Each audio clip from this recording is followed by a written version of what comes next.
교통경찰서에서 그가 저를 알아보지 못하는 듯 얼음장처럼 차가운 얼굴로 범칙금 고지서를 발부했을 때 저는 큰 소리로 외쳤습니다. 여보. 옆에 있던 경찰관이 담배를 입에 물고 픽 웃으며 제게 손을 내저었습니다. 아가씨, 이번 달에만 6 팀장님 보고 남편이라고 부른 사람이 28명째예요. 저는 가방에서 혼인관계 증명서를 꺼내 보였습니다. 하지만 이 사람은 정말 제 남편인걸요. 저를 단속한 사람도 이 사람이고 잠시 후에 저를 보증해 줄 사람도 이 사람이어야만 해요. 그 말을 들은 경찰관은 그대로 굳어버렸고 입에 물고 있던 담배는 바닥으로 툭 떨어졌습니다. 육지환과 결혼한 지 딱 1년. 우리가 만난 건 단 3번뿐이었습니다. 첫 번째는 결혼식에서, 두 번째는 추석의 시댁에서, 그리고 세 번째가 바로 지금 자정이 가까운 시각의 시교통경찰서였습니다. 음주 측정을 마친 경찰관이 미간을 찌푸리며 제게 물었습니다. 술도 안 마셨는데 왜 한밤중에 레이싱을 합니까? 저는 우물쭈물 대답을 못했습니다. 난생 처음으로 과속을 했는데 이렇게 잡힐 줄은 몰랐으니까요. 저는 되는 대로 둘러대기 시작했습니다. 마음이 아파서요. 저는 사무실에 있는 유일한 여경을 힐끗 보며 눈을 깜빡였습니다. 결혼한 지 얼마 안 된 남편이 바람이 났어요. 매일 밤 집에 안 들어오고 제 돈으로 다른 여자를 먹여 살리고 있다고요? 그 여자에겐 얼마나 다정한지 저에겐 얼음장처럼 차가운데 말이에요. 저는 손가락을 꼼지락거리며 억지로 눈물 몇 방울을 짜냈습니다. 그 남자가 그 여자한테 집도 사주고 차도 사주고. 제가 한창 열변을 토하고 있을 때 성격 급한 젊은 경찰관 한 명이 분노에 차 소리쳤습니다. 그 자식 어디 삽니까? 제가 가서 아주 혼쭐을 내주겠습니다. 그때 멀리서 파란색 서류철 하나가 날아와 정확히 그의 등에 명중했습니다. 그는 휘청이며 겨우 책상 모서리를 붙잡았죠. 사무실 끝에서부터 나지막하고 차가운 남자의 목소리가 들려왔습니다. 조서 작성하라고 했지 모여서 잡담하라고 했나? 저는 순간 귀가 뜨거워지는 것을 느끼며 반사적으로 목소리가 들려온 쪽으로 고개를 돌렸습니다. 어두운 구석에서 제복을 입은 키 큰 남자의 실루엣이 걸어 나오고 있었습니다. 불빛 아래 그의 날카로운 엽선이 드러났고 저는 그의 얼굴을 똑똑히 확인하고는 저도 모르게 책상 모서리를 꽉 붙잡았습니다. 육지환. 불과 2분 전까지만 해도 이 사실을 부모님께 들킬까봐 전전긍긍하며 같은 경찰인 육지환의 인맥으로 보석금을 내고 나가려던 참이었습니다. 그런데 그가 바로 눈앞에 나타날 줄이야. 저는 유리창 너머 교통경찰서 건물을 힐끗 쳐다봤습니다. 육지환은 분명 형사과 소속인데 어째서 여기에 있는 걸까요? 육지환은 제 앞에 서류 한 뭉치와 검은색 볼펜을 놓았습니다. 이름. 그는 제 맞은편에 앉았습니다. 그에게서 뿜어져 나오는 압도적인 분위기가 공간을 무겁게 짓눌렀습니다. 저는 눈을 깜빡이며 그와 눈을 맞추려 애썼지만 그는 처음부터 끝까지 저를 한 번도 쳐다보지 않았습니다. 너무나 차갑고 너무나 무심했죠. 다행히 결혼 생활 내내 그의 성격을 파악하고 있었기에 저는 침을 꿀꺽 삼키고 얌전히 제 이름을 말했습니다. 송다은이요. 그는 미동도 없이 절차에 따라 제 개인정보를 물었습니다. 그는 아까의 젊은 경찰들과는 달리 정말로 진지했습니다. 그의 압박감에 저는 점점 더 긴장했고 자리에 가만히 앉아있기도 힘들었습니다. 마침내 그가 펜을 내려놓았을 때 저는 저도 모르게 손을 뻗어 그의 소매를 살짝 잡아당기며 조심스럽게 그를 불렀습니다. 여보. 조용했던 사무실이 갑자기 터져나오는 헛기침 소리로 시끄러워졌습니다. 육지환은 저를 쳐다보지도 않은 채 작성된 조서를 들고 창가로 가버렸습니다. 그때 한 경찰관이 제게 다가와 손을 내저었습니다. 에이, 아가씨.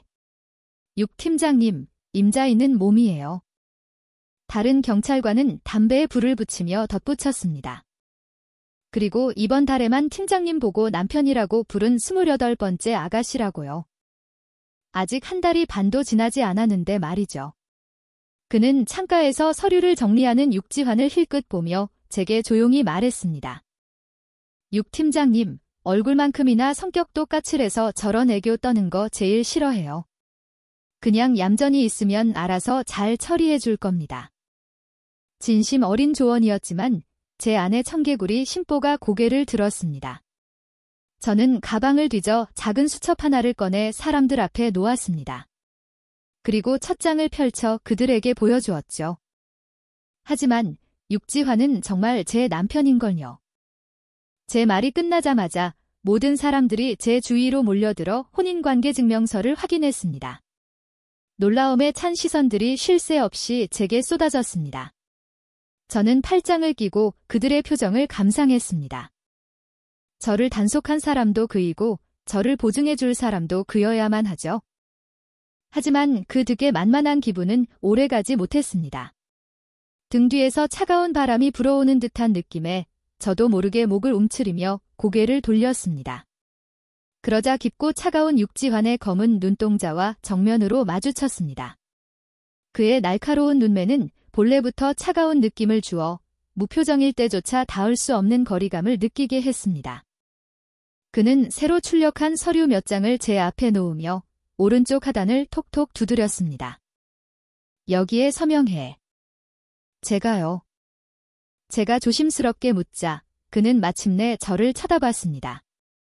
말은 없었지만 눈빛만으로도 충분한 대답이었습니다. 저는 입술을 꾹 다물고 펜을 들어 제 이름을 또박또박 적었습니다. 그때 옆에서 신음소리가 들려왔습니다. 고개를 들어보니 아까 제 혼인관계 증명서를 낚아챘던 경찰관이 무릎을 부여잡고 쭈그려 앉아 있었습니다. 육지환은 표정 하나 바꾸지 않고 다리를 거두며 혼인관계 증명서를 접어 제 손 옆에 놓아주었습니다. 내 물건을 함부로 빼앗아 가지. 한 경찰관이 종종 걸음으로 다가와 서류를 육지환에게 건넸습니다. 그는 제가 서명한 서류를 받아들고 대신 벌금 통지서를 제게 내밀었습니다. 면허 정지에 벌금 30만 원. 저는 멍하니 물었습니다. 저 유치장에 안 가요. 육지환이 눈을 들어 저를 힐끗 쳐다봤습니다.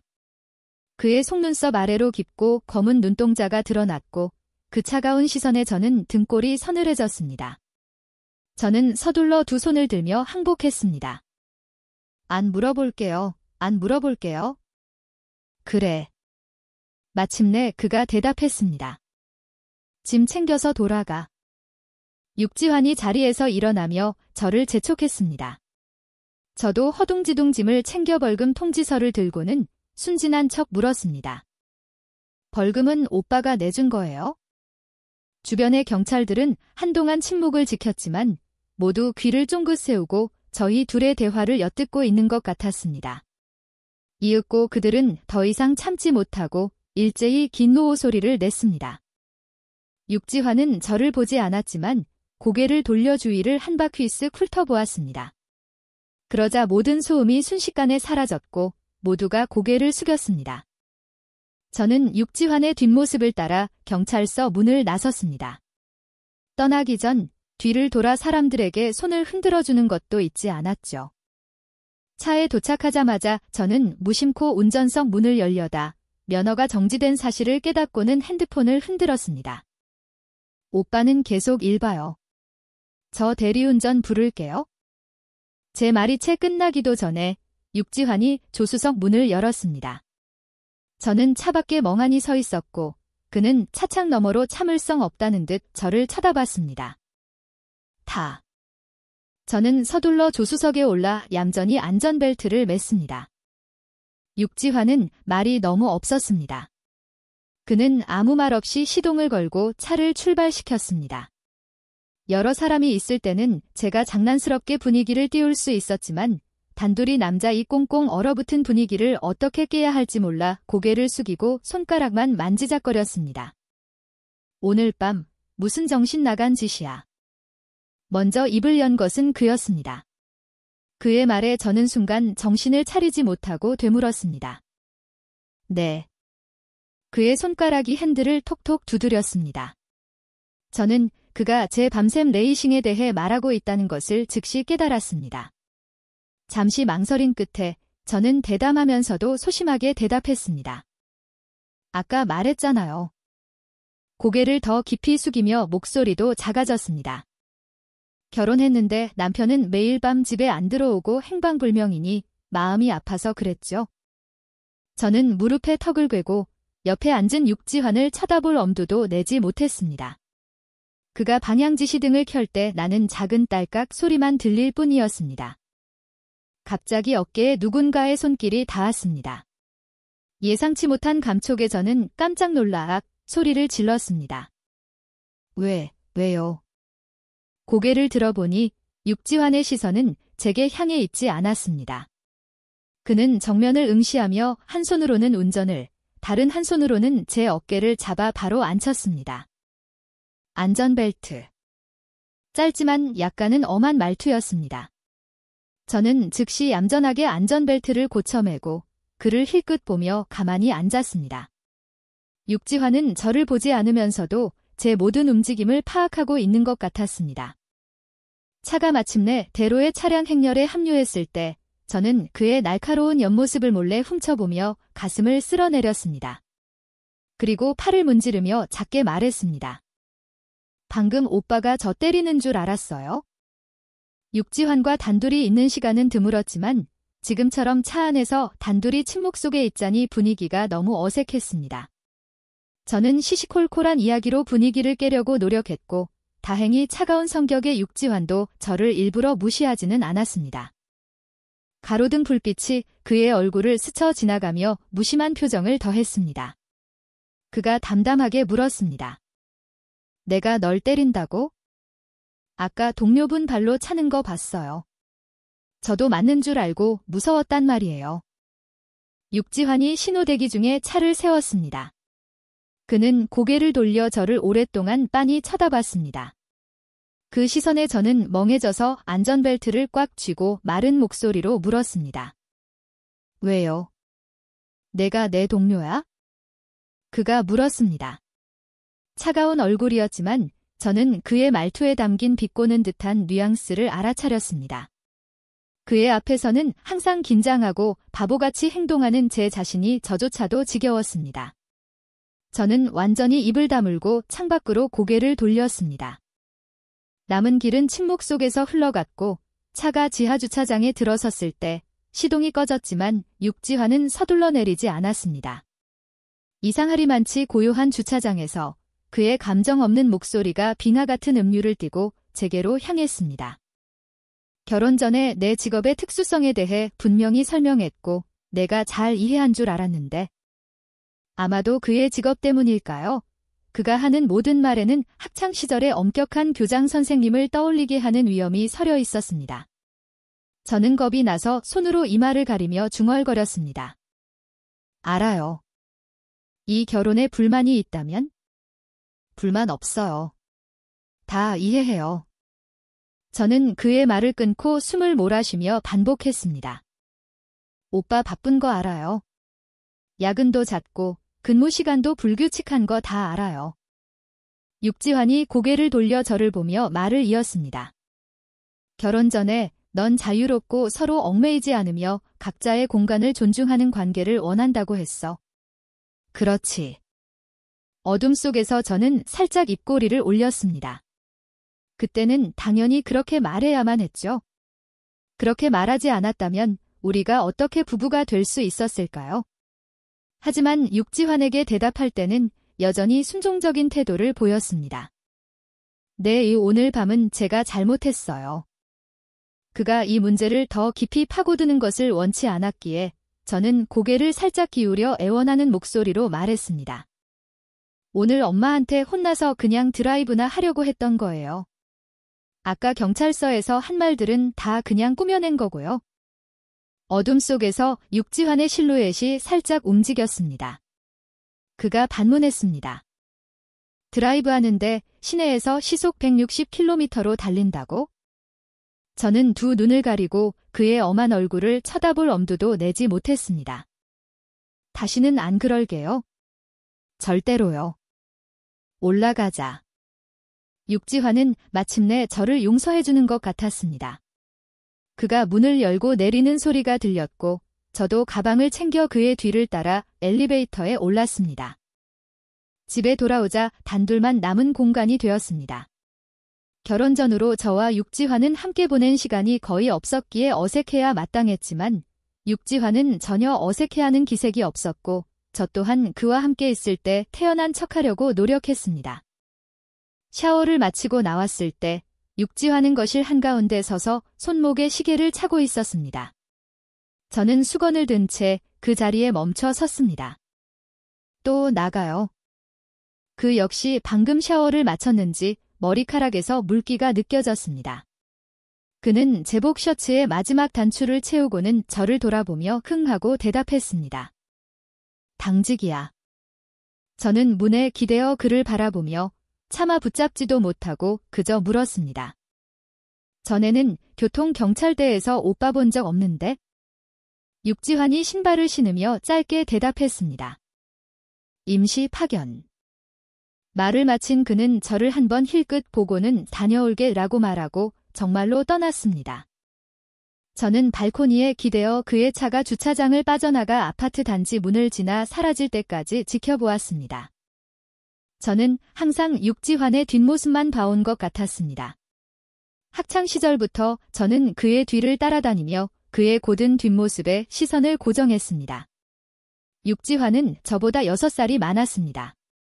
제가 유치원에서 울음을 그치지 않을 때 엄마는 저를 그의 손에 맡겼지만 제가 선생님들 얼굴을 다 외우기도 전에 그는 초등학생이 되었습니다. 제가 초등학교에 입학했을 때 그는 이미 중학생이었고 제가 중학교에 간신히 합격했을 때 그는 고등학교 졸업을 앞두고 있었습니다. 저는 그와의 거리를 좁히기 위해 월반까지 하며 노력했지만 그가 다녔던 대학교의 합격 통지서를 손에 쥐었을 때 그가 입대한다는 소식을 들었습니다. 그가 군에 있는 동안 저는 오랫동안 고민하다 석사 유학을 결심했습니다. 그런데 막상 해외로 나가자마자 육지환이 제대하고 시 경찰청에 들어갔다는 소식을 들었습니다. 우리는 마치 평행선처럼 항상 서로를 엇갈렸습니다. 아무리 노력해도 저는 그의 발걸음을 따라잡을 수 없었습니다. 그래서 올해 어머니가 육지환을 결혼 상대로 소개했을 때 제 거절을 걱정하는 어머니의 불안한 얼굴을 보고 저는 바로 고개를 끄덕였습니다. 두 집안의 관계 덕분에 육지환은 제 어린 시절 내내 존재했습니다. 처음에는 그저 남의 집 아들, 구수한 아들로만 여겼는데 그 감정이 언제부터 변질되었는지 그리고 오늘날까지 이어졌는지 저 자신도 정확히 알 수 없었습니다. 다만 기억 속에서 육지환의 고고한 뒷모습은 항상 존재했고 세월이 흐를수록 더욱 깊어졌습니다. 저는 그를 아주 오랫동안 쫓아다녔습니다. 그리고 올해 마침내 그의 아내가 되었습니다. 그가 사랑하지 않는 아내가요. 다음 날은 주말이었습니다. 시부모님께서 식사를 하자며 저를 부르셨습니다. 도착하니 육지율이 벌써 와 있었습니다. 육지환은 너무나 뛰어나서 우리 또래 아이들에게는 넘을 수 없는 거대한 그림자 같은 존재였습니다. 그는 모두와 거리를 두었지만 그의 동생 육지율은 완전한 망난이었습니다. 육지율은 저와 동갑이었고 우리는 학창시절 내내 같은 반이었습니다. 그와 저는 그야말로 불알 친구였죠. 제가 온 것을 보자 그는 옆에 있던 의자를 끌어당겼습니다. 얘야, 너 꼴이 왜 그래? 꼭 넋 나간 사람 같네? 핸드폰 게임을 하던 그가 저를 힐끗 쳐다봤습니다. 저는 목을 움츠리며 조용히 물었습니다. 내 형은 어떤 스타일의 여자 좋아해? 질문을 듣자마자 육지율은 제 고민을 바로 알아차렸습니다. 그는 피식 웃으며 말했습니다. 확실한 건 너 같은 스타일은 아니라는 거. 너무 화가 나서 저는 그의 어깨를 세게 한 대 쳤습니다. 말 좀 예쁘게 해. 그렇게 장난을 치고 있을 때 방문이 다시 열렸습니다. 밝은색 셔츠를 입고 재킷을 팔에 걸친 육지환이 어머니의 안내를 받으며 들어왔습니다. 그가 나타나자 저는 즉시 얼어붙었습니다. 그의 시선이 저와 육지유를 가볍게 스치고 지나가더니 태연하게 맞은편 의자에 앉았습니다. 시어머니는 주방으로 들어가셨고 저는 한참을 망설이다가 마침내 육지환 곁으로 다가갔습니다. 저는 그에게 차를 따라주며 조심스럽게 물었습니다. 오빠도 왔네요? 육지환이 저를 힐끗 보더니 길고 가는 손가락으로 찻잔을 들어 올렸지만 대답은 하지 않았습니다. 식탁 건너편의 육지율이 비웃으며 말했습니다. 당연하지, 가족 식사인데. 엄마가 다 같이 모이는 거 얼마나 좋아하는데. 맞습니다. 또 제가 쓸데없는 소리를 했네요. 육지환 앞에서는 항상 평정심을 잃고 바보 같은 소리만 하고 최악의 모습만 보여주는 것 같았습니다. 하지만 여러 번 창피를 당하다 보니 저도 나름의 방어 기제를 갖추게 된 것 같았습니다. 저는 침을 삼키고 억지로 말을 이었습니다. 어제 당직 서서 피곤하겠어요. 육지환이 찻잔을 내려놓고 고개를 살짝 뒤로 젖혔습니다. 제가 반응하기도 전에 그의 손이 갑자기 제 목덜미를 감쌌습니다. 그 손길에 제 온몸이 정지 버튼을 누른 것처럼 멈췄습니다. 육지환이 눈을 감으며 말했습니다. 밥 먹을 때 깨워. 그의 손이 제 목덜미에서 떨어졌습니다. 약간 거친 그의 손끝에 남은 온기가 제 심장까지 뜨겁게 만들었습니다. 점심 식사 후 육지환은 다시 경찰서로 돌아갔습니다. 저는 차까지 그를 따라가 아직 온기가 남아있는 귤 2개를 그의 손에 쥐어주었습니다. 목마를 때 먹어요? 육지환이 시동을 걸며 눈썹을 치켜뜨고 저를 바라봤습니다. 그의 눈빛은 더 이상 엄격하지 않고 호기심으로 가득 차 있었습니다. 그 시선에 저는 뺨을 극적이며 말했습니다. 과일 접시에서 제가 한참 고른 거예요. 이 2개가 분명 제일 달 거예요. 그가 귤 2개를 받아 들었습니다. 그의 손끝이 제 손바닥을 스쳤습니다. 집에 들어가. 저는 입술을 깨물며 덧붙였습니다. 시간 나면 좀 쉬고요. 육지환은 그저 손을 흔들어 저에게 들어가라는 신호를 보냈습니다. 그의 차가 시야에서 완전히 사라진 후에도 저는 한참 동안 정원에 서 있었습니다. 육지율이 다가와 제 손에 음료수 캔을 던져주었습니다. 차 사라진 지 한참 됐는데 뭘 그렇게 보고 서 있어? 그가 혀를 차며 말했습니다. 아주 푹 빠졌네, 빠졌어. 저는 한숨을 쉬며 그에게 묻는 동시에 제 자신에게도 물었습니다. 예전에는 내 형을 자주 못 볼 때 그냥 스쳐 지나가는 뒷모습만 봐도 너무 기뻤어. 그런데 지금은 결혼해서 만나는 횟수도 훨씬 많아지고 심지어 한 지붕 아래 살면서 법적으로 가장 가까운 사이가 됐는데도 만족스럽지가 않아? 그가 나에게 더 관심을 가져줬으면 좋겠고 더 가까워지고 싶고 진짜 연인이 되고 싶어. 저는 고개를 돌려 육지유를 바라보았습니다. 내가 너무 욕심이 많은 걸까? 육지율은 제 망설임을 이해할 수 없다는 듯이 저를 위아래로 훑어보더니 말했습니다. 원하는 게 있으면 그냥 직진해서 쟁취해. 둘이 이제 부부잖아. 거의 손에 쥔 거나 마찬가지인데 뭘 못해. 육지율은 담배를 피우며 분석했습니다. 우리 형이 좀 무뚝뚝해서 그렇지 강철 심장은 아니라고. 그가 너를 반쪽으로 인정한 이상 분명 더 특별하게 대해줄 거야. 여자가 먼저 다가가면 넘어오기 마련이라고. 우리 형도 나이 먹을 만큼 먹었는데 연애 한 번 안 해봤잖아. 내가 좀 적극적으로 나가봐. 그가 장난스럽게 웃으며 말했습니다. 슬쩍 떠보고 유혹하는 거 식은 죽 먹기 아니야? 그와 이야기하는 건 정말 소용이 없었습니다. 입만 열면 농담뿐이었으니까요. 하지만 육지율의 말 중에 틀린 것은 하나도 없었습니다. 원하는 것이 있다면 스스로 적극적으로 쟁취해야 한다는 것, 거저 주어지는 것은 없다는 것 말이죠. 하지만 육지환에게 관심을 표현하는 것은 어려운 일이었습니다. 저는 적절한 수위를 조절해야 했습니다. 그가 거절할 빌미를 주지 않도록 너무 노골적이지 않으면서도 그가 눈치채지 못할 정도로 너무 소극적이어서도 안 됐습니다. 일요일, 저는 하루 종일 쉬는 날이었습니다. 아침 내내 정성껏 음식을 만들어 도시락에 담고 택시를 타고 그의 경찰서로 향했습니다. 임시 파견 기간이 끝나 그는 원래 자리로 돌아와 있었습니다. 도착해서 먼저 문자를 보내고 정문에서 기다렸습니다. 그는 핸드폰을 들고 제복 셔츠만 입은 채 눈을 살짝 내리깔고 물었습니다. 무슨 일이야? 아마도 남자들과 주로 일하기 때문인지 그의 말투는 항상 짧고 단호했습니다.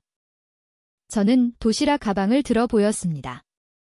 오늘 쉬는 날이라 오빠 밥 챙겨주러 왔어요. 저는 그가 거절할까 봐 단숨에 말을 이었습니다. 어머니가 그러시는데 다들 바빠서 대충 때우거나 도시락, 컵라면으로 식사한다고 하더라고요. 저 유학하는 2년 동안 직접 요리해서 먹었어요.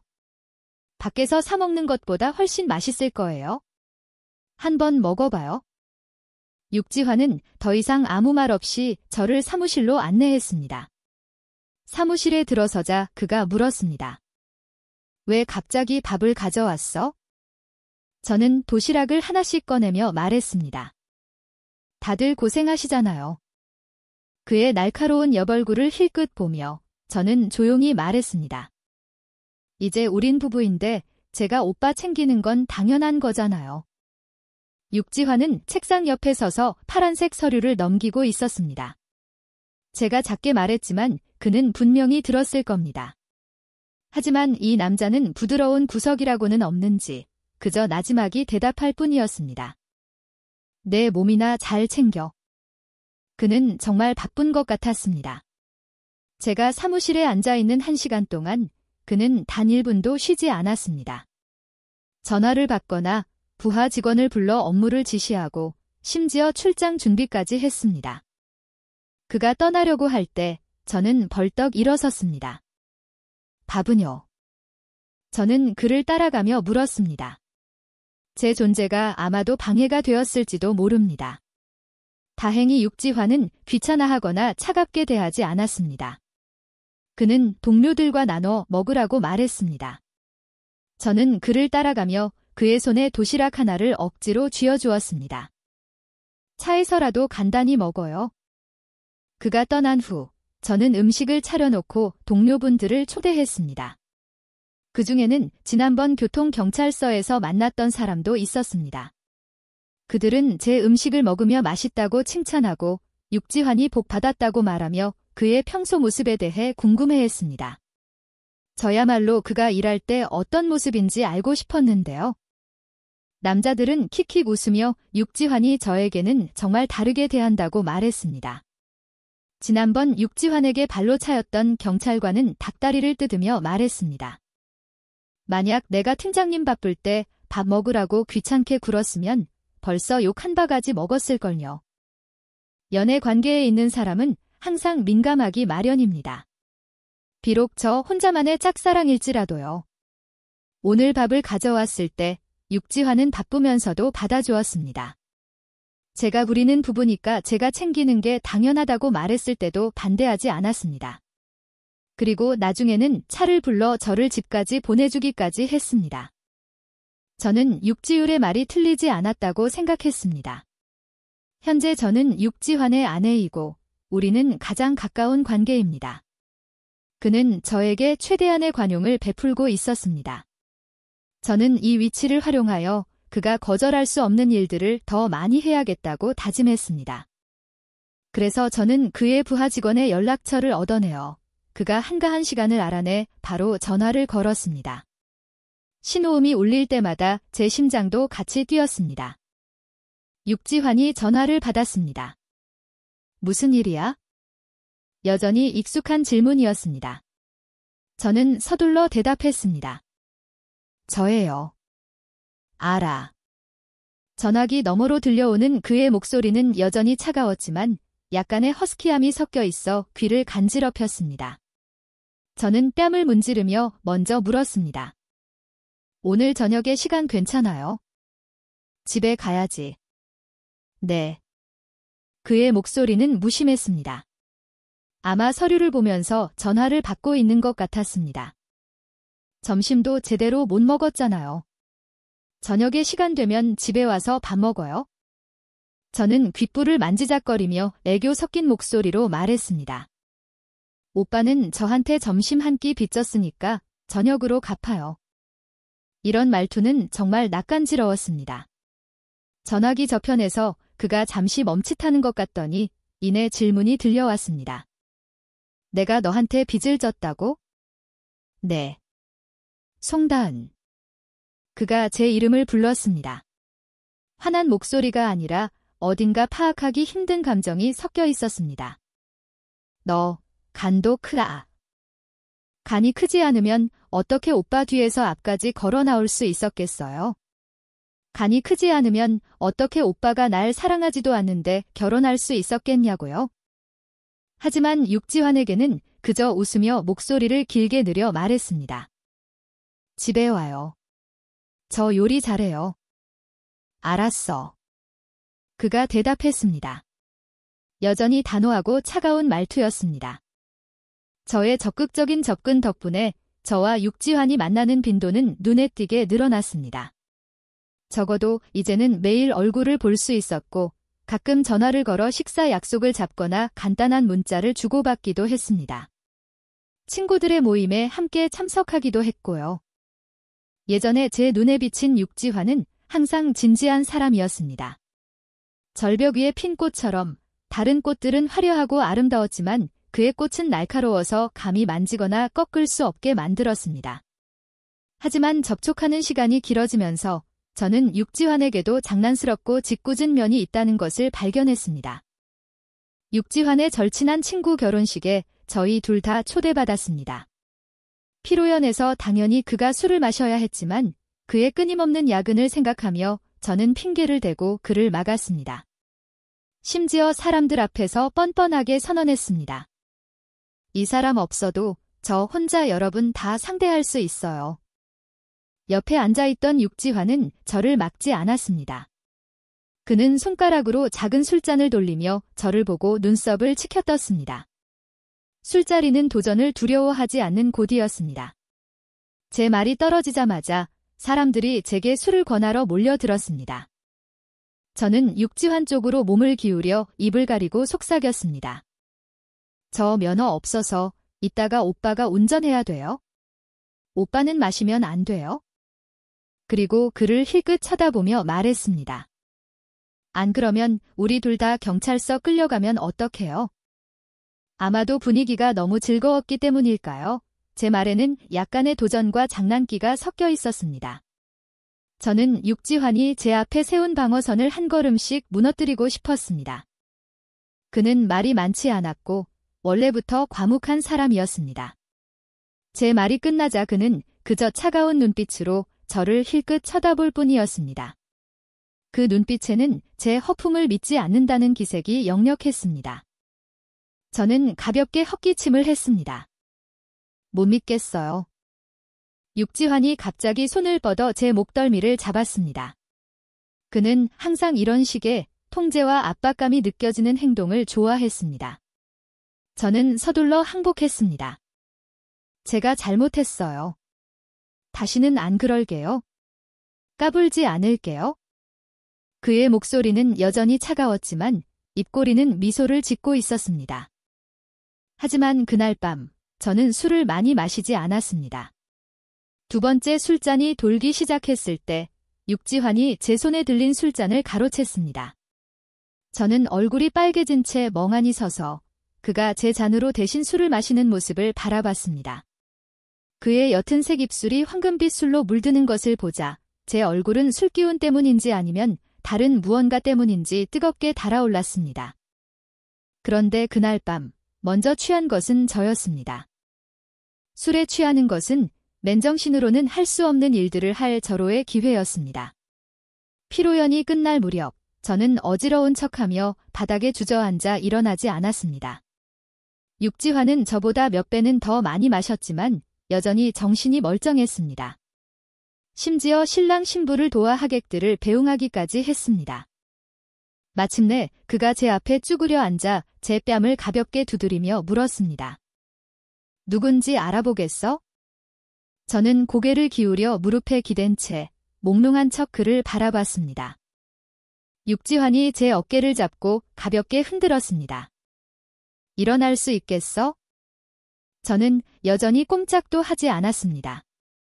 이왕 취한 척한 거 끝까지 해야 했습니다.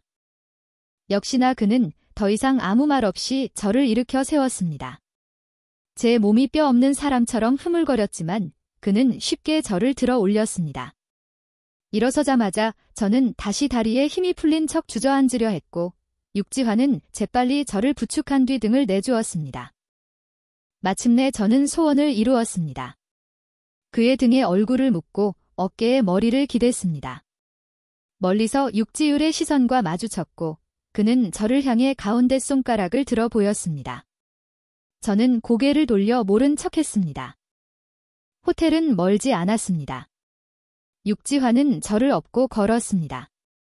이렇게 정정당당하게 그에게 업히면서도 그가 진실을 믿게 만들 수 있는 기회는 흔치 않았습니다. 저는 이 기회를 최대한 활용해야 했습니다. 그래서 육지환이 저를 침대에 눕혔을 때 저는 그의 손을 잡아 끌어 함께 넘어뜨렸습니다. 술기운은 그에게도 영향을 미쳤는지 그는 평소보다 말이 많아졌습니다. 그는 제 양옆에 손을 짚고 몸을 숙여 물었습니다. 이게 내가 허풍 떨던 실력이야? 저는 모르는 척하며 두 팔로 그의 목을 꽉 껴안았습니다. 나 얼마나 마셨다고 이렇게 취했지? 그가 제 뺨을 가볍게 꼬집었습니다. 저는 대답하지 않고 손과 발을 모두 사용해 그를 침대에서 벗어나지 못하게 붙잡았습니다. 송다은. 그가 제 이름을 불렀습니다. 위에서 들려오는 목소리는 나지막했지만 그저 이름만 부르고 더 이상 말이 없었습니다. 그의 시선은 아래로 향해 있었고 그 눈빛이 너무나 날카로워서 저는 감히 마주 볼 수 없었습니다. 하트 모양의 침대, 저는 흰색 원피스를 입고 있었고 그는 검은색 정장 차림이었습니다. 술 냄새와 향수 냄새가 뒤섞여 분위기는 극도로 몽환적이었습니다. 그래서 저는 팔로 그의 목을 감싸 안고 제 인생에서 가장 대담한 행동을 했습니다. 눈을 감고 그의 입술을 향해 다가갔습니다. 어둠 속에서 심장이 미친 듯이 뛰었습니다. 거리가 점점 좁혀지고 그의 숨결이 느껴졌습니다. 하지만 입술이 닿기 직전 육지환이 고개를 살짝 돌려 부드럽게 피했습니다. 술김에 이러는 거 안 받아줘. 그의 말은 마치 차가운 물을 끼얹은 듯 제 모든 움직임을 얼어붙게 하고 설레던 마음을 얼음장 속에 가라앉혔습니다. 다음 날 아침 호텔방에는 저 혼자뿐이었습니다. 육지환과 그의 옷은 흔적도 없이 사라져 있었습니다. 어젯밤 그는 소파에서 잠들었고 새벽에 떠난 것 같았습니다. 저는 침대 위에 주저앉아 앞으로 어떻게 해야 할지, 어떻게 그를 마주해야 할지 고민했습니다. 점진적으로 다가가려던 계획은 어젯밤의 대담한 키스 시도로 인해 망가져 버렸습니다. 아니, 키스라고 할 수도 없었죠. 저는 그의 입술에 닿지 못했으니까요. 그의 가볍지만 단호한 회피는 제게 내려진 선고와도 같았습니다. 하지만 일은 제게 망설일 시간을 주지 않았습니다. 휴대폰이 울렸고 부장님은 제게 아침 일찍 다른 지방으로 출장을 가라는 임무를 주셨습니다. 이 갑작스러운 출장이 숨 쉴 틈을 주었다고 생각했습니다. 그렇지 않았다면 한 지붕 아래에서 육지환을 어떻게 마주해야 할지 정말 막막했을 겁니다. 서둘러 짐을 챙겨 동료들과 함께 비행기에 올랐습니다. 비행기에서 내려 차로 갈아타고 울퉁불퉁한 길을 달려 작은 마을로 다시 세기말에서 온 듯한 낡은 픽업 트럭으로 갈아탔습니다. 차가 깊은 산골 마을로 들어갈수록 휴대폰 신호는 거의 잡히지 않았고 저는 외부 세계와 완전히 단절된 것 같았습니다. 떠나기 전 공항에서 저는 한참을 망설였습니다. 어머니께 출장 사실을 알리는 문자 외에 결국 육지환에게는 메시지를 보내지 못했습니다. 그에게 알리고 싶지 않은 것이 아니었습니다. 아내로서 당연히 알려야 했지만 감정적으로는 겁이 나서 더 이상 그에게 연락할 수 없었습니다. 어젯밤의 사건은 제가 오랫동안 써왔던 가면을 찢어버렸고 저는 그를 어떻게 마주해야 할지 정말 몰랐습니다. 우리 팀은 청평마을에서 보름 동안 머물렀습니다. 현장 조사는 비교적 순조롭게 진행되었습니다. 유일하게 적응하기 힘들었던 것은 완전히 끊긴 통신 신호와 열악한 생활 환경뿐이었습니다. 떠나기 전날 밤, 마을 사람들은 저희를 위해 성대한 송별회를 열어주었습니다. 식탁 위에서 모두가 직접 담근 고량주를 조금씩 마셨지만 제 차례가 되자 저는 손을 저으며 거절했습니다. 술을 보니 다시 육지환이 떠올랐기 때문입니다. 일에 몰두하며 그를 생각하는 빈도를 억누르려고 애썼지만 쉽지 않았습니다. 저는 마을 마당에 앉아 육지환의 늘 차갑고 엄격했던 얼굴을 떠올렸습니다. 그는 특별히 엄격했지만 동시에 가장 큰 안정감을 주었습니다. 그 안정감 덕분에 그가 사랑하지 않는다는 것을 알면서도 그가 곁에 있기만 하면 마음껏 술을 마시고 미친 듯이 놀 수 있었습니다. 그가 보고 싶었습니다. 학창시절 교단 아래서 연설하던 그의 차갑고 고독한 모습이 그리웠고 시댁거실에 걸려있던 그의 입대 사진이 그리웠습니다. 귀국한 지 얼마 안 되었을 때 경찰서 정문 밖에서 몰래 그를 훔쳐보던 기억도 떠올랐습니다. 그는 제복 재킷을 어깨에 걸치고 바람에 옷자락을 흩날리며 계단을 내려와 제 앞을 스쳐 지나갔습니다. 누군가를 마음에 품는다는 것은 그런 것이었습니다. 그가 저를 알지 못해도 그는 이미 제 마음속을 수만 번이나 지나갔습니다. 정말 고통스럽고 서글픈 일이어서 눈물이 날 것 같았지만 내일이면 그를 다시 만날 수 있다는 생각에 마음이 설레고 심장이 두근거렸습니다. 저는 그날 밤의 경솔한 행동을 어떻게 설명해야 할지 수많은 이유를 생각했지만 현실에서는 아무 소용이 없었습니다. 인생은 원래 예측 불가능한 것이니까요. 마을을 떠나기 전날 밤, 청평마을은 수십 년 만에 기록적인 폭우에 휩싸였습니다. 비는 물을 쏟아붓는 듯했고 산사태와 함께 계곡물이 범람하여 낡은 마을 전체가 물바다가 되었습니다. 청평마을은 너무나 외지고 낙후되어 있어 밤늦게 비가 그친 다음 날 아침이 되어서야 구조대가 도착할 수 있었습니다. 그날 밤 홍수에 휩쓸릴 뻔한 아이를 구하려다 저와 그 아이는 거센 물살에 휩쓸려 산속 동굴로 떠밀려 들어갔습니다. 동굴 안은 칠흑같이 어두웠고 축축한 진흙투성이었습니다. 머리 위로 쏟아지는 홍수를 느끼며 저는 품에 안겨 흐느끼는 아이를 더 굳게 껴안고 동굴이 무너지지 않기만을 기도했습니다. 끝없는 어둠 속에서 시간은 무의미하게 흘러갔습니다.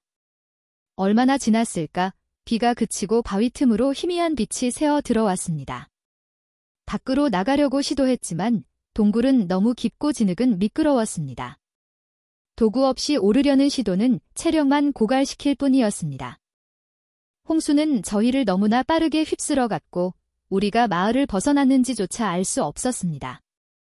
굶주림과 갈증, 고열과 상처 감염으로 저와 아이는 계속해서 의식을 잃었습니다. 정말 여기서 죽을 거라고 생각했습니다. 품에 안긴 아이는 더 이상 눈물도 나오지 않는지 흐느끼고 있었습니다. 끝없는 어둠 속에서 다시 육지환의 꿈을 꾸었을 때 목의 통증이 저를 현실로 끌어당겼습니다. 저는 깊은 흙더미를 뚫고 들려오는 그의 목소리를 들은 것 같았습니다. 마치 바로 머리 위에서 들리는 듯 했습니다. 저는 돌을 주워 위로 던지며 그들이 저를 찾을 수 있도록 온 힘을 다했습니다. 마침내 동굴 입구를 막고 있던 큰 바위가 옮겨지고 빛이 쏟아져 들어왔습니다. 눈부신 빛에 저는 눈을 찡그렸습니다. 정신을 차렸을 때 육지환이 눈앞에 나타났습니다. 그는 안전 로프에 몸을 묶고 천천히 내려오고 있었습니다. 그는 검은색 작업복을 입고 있었고 온몸은 진흙투성이에 머리는 헝클어지고 입술은 바짝 말라 있었습니다. 그의 모습은 저와 별반 다르지 않았습니다. 그를 보자마자 저는 눈물을 참을 수 없었습니다. 목이 말라 아무 말도 할 수 없었고 그저 울면서 그를 바라보다가 품에 안고 있던 의식 잃은 아이를 그에게 건넸습니다. 육지환은 두 번째로 내려와서야 저를 끌어올릴 수 있었습니다. 다시 햇빛을 본 것은 죽음의 문턱에서 살아 돌아온 것과 같았습니다. 저는 더 이상 서 있을 힘이 없었지만 다행히 제 앞에는 육지환이 있었습니다. 그의 팔은 강철처럼 저를 단단히 껴안았습니다.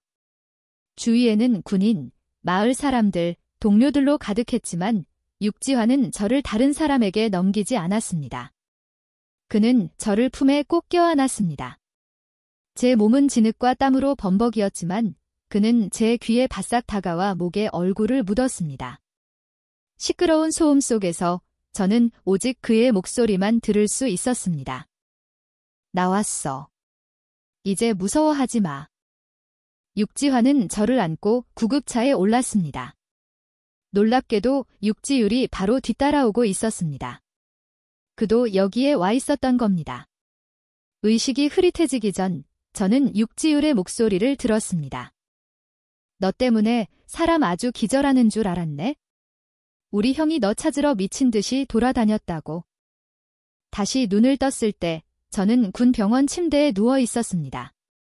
온몸이 거대한 바위에 짓눌린 것처럼 쑤시고 아팠습니다. 고개를 돌리니 침대 옆에서 졸고 있는 남자의 실루엣이 보였습니다. 헝클어진 짧은 머리, 막 자라기 시작한 까슬까슬한 수염, 생기 없는 여인 얼굴. 너무 서둘러서 왔는지 그의 머리카락에는 아직 마른 진흙 덩어리가 붙어 있었습니다. 저는 손을 들어 그의 머리카락에서 진흙을 떼어내려 애썼습니다. 제가 움직이자마자 그는 눈을 뜨고 깨어났습니다. 그는 깨어나자마자 의료기기의 수치를 먼저 확인하고 나서야 저를 돌아봤습니다. 그는 제 이불을 덮어주며 물었습니다. 왜 움직여? 그의 목소리는 긴장 끝에 피로감으로 가득 차 있었고 차갑지는 않았습니다. 하지만 죽음의 문턱에서 살아 돌아온 저는 유난히 투정을 부리고 싶어졌습니다. 그가 말을 꺼내자마자 제 눈에서는 눈물이 왈칵 쏟아졌습니다. 왜 나한테 화를 내요? 저는 손바닥에 쥔 진흙 덩어리를 그에게 보여주며 말했습니다. 오빠 머리에 흙 묻었잖아요. 아마 육지화는 이렇게 말하자마자 우는 상황을 겪어본 적이 없었을 겁니다. 그는 휴지로 제 눈물을 닦아주며 마른 목소리로 딱딱하게 설명했습니다. 화낸 거 아니야? 링거 맞고 있으니까 움직이지 마오 피나. 저는 함께 구조된 여자아이에 대해 물었습니다. 그는 아이가 이미 일반 병실로 옮겨졌고 오늘 아침에 깨어났다고 말했습니다. 육지환의 손이 제 손목을 잡고 수액 속도를 조절했습니다. 하지만 저는 그의 손가락을 붙잡았습니다. 제가 그의 손을 잡자 그의 동작이 멈칫했고 그는 고개를 돌려 저를 바라봤습니다. 저는 코를 훌쩍이며 말했습니다. 나 너무 무서웠어요. 진짜 거기서 죽는 줄 알았다고요. 육지환의 손가락이 제 양볼을 가볍게 꼬집었습니다. 세게도 약하게도 아니었습니다. 그가 제 이름을 불렀습니다. 송다은, 너 정말 간도 크다. 그의 눈빛은 엄격하고 경고하는 듯 했습니다. 말 한마디 없이 여기까지 오다니. 어머니가 전화해서 울지 않았으면 넌 정말 목숨을 잃었을 거야.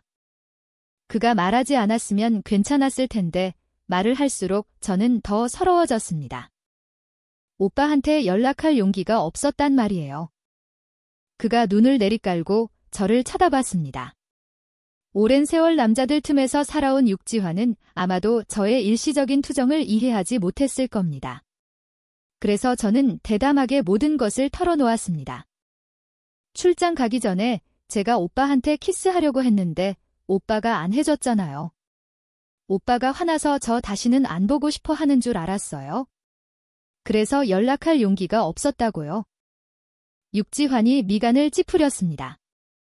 저는 그가 그렇게 얼굴을 찡그리는 것을 처음 봤습니다. 제 뺨을 꼬집는 힘이 더 강해졌습니다. 내가 언제 화냈다고 했어? 언제 널 보고 싶지 않다고 했지?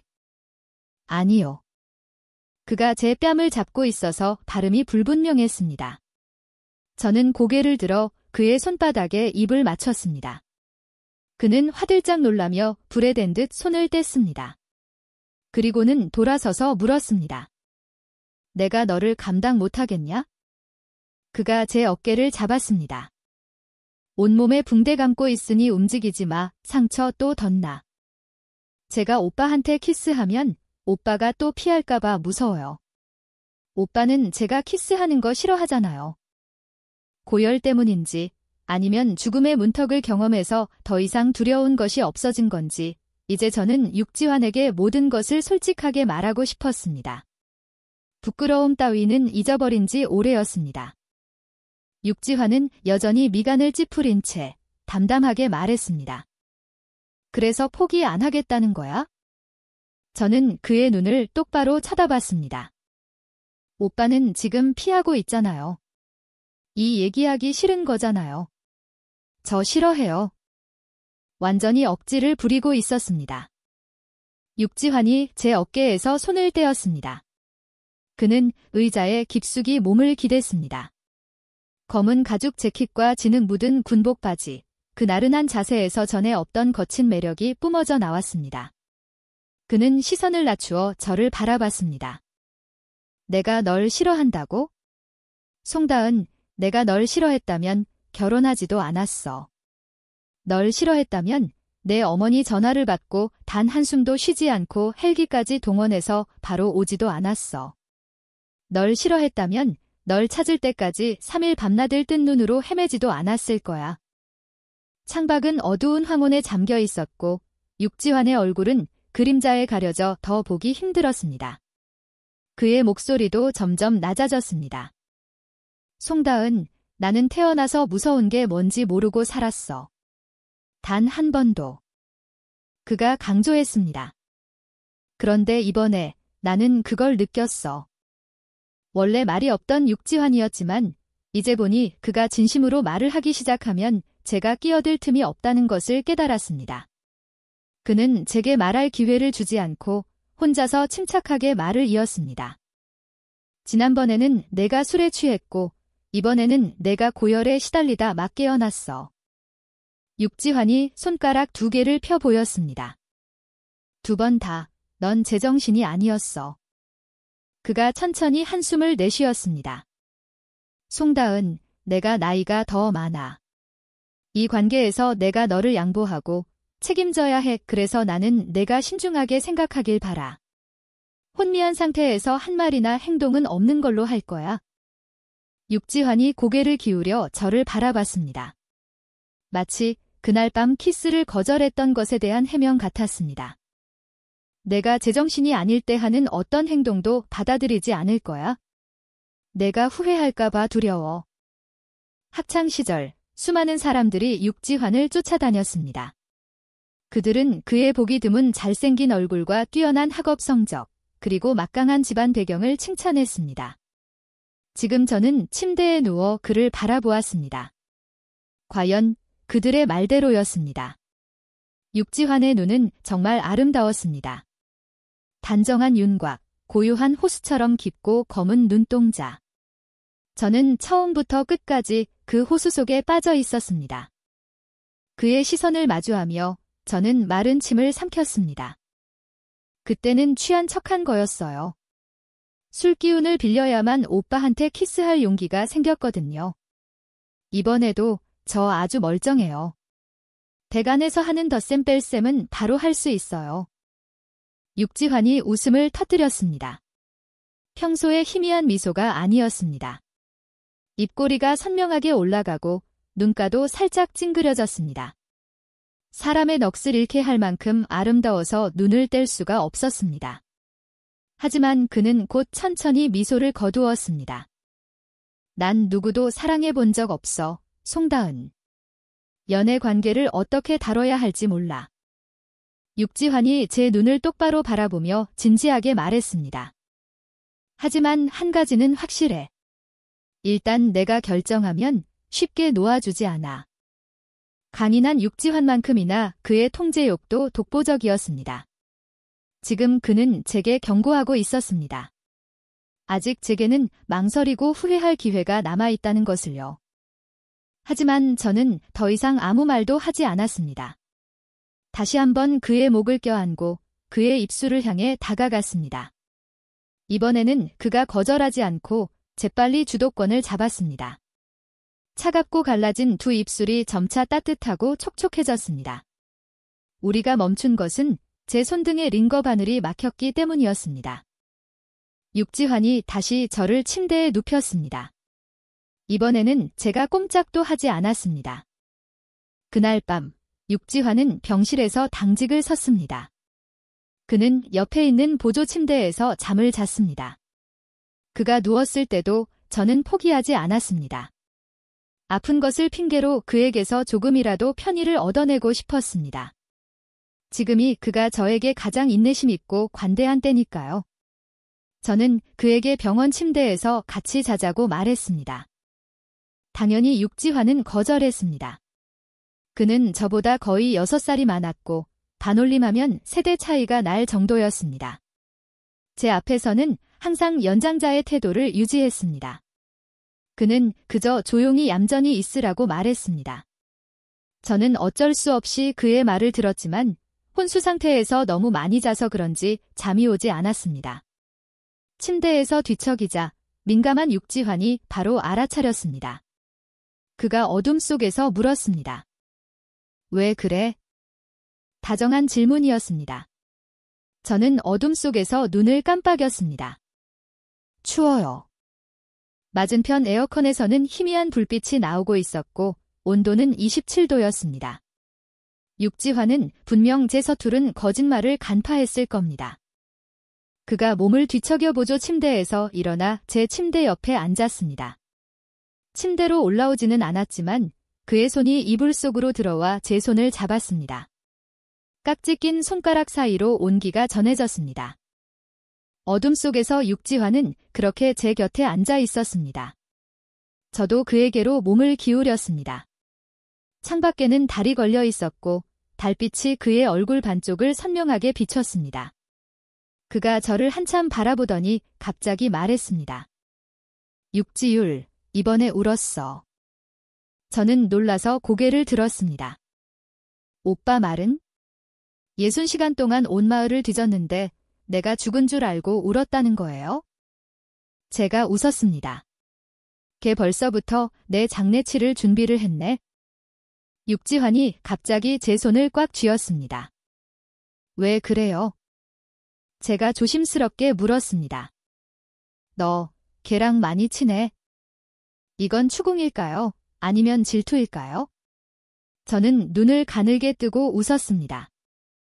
네, 이 고등학교 때는 걔가 저한테 고백도 했는데요.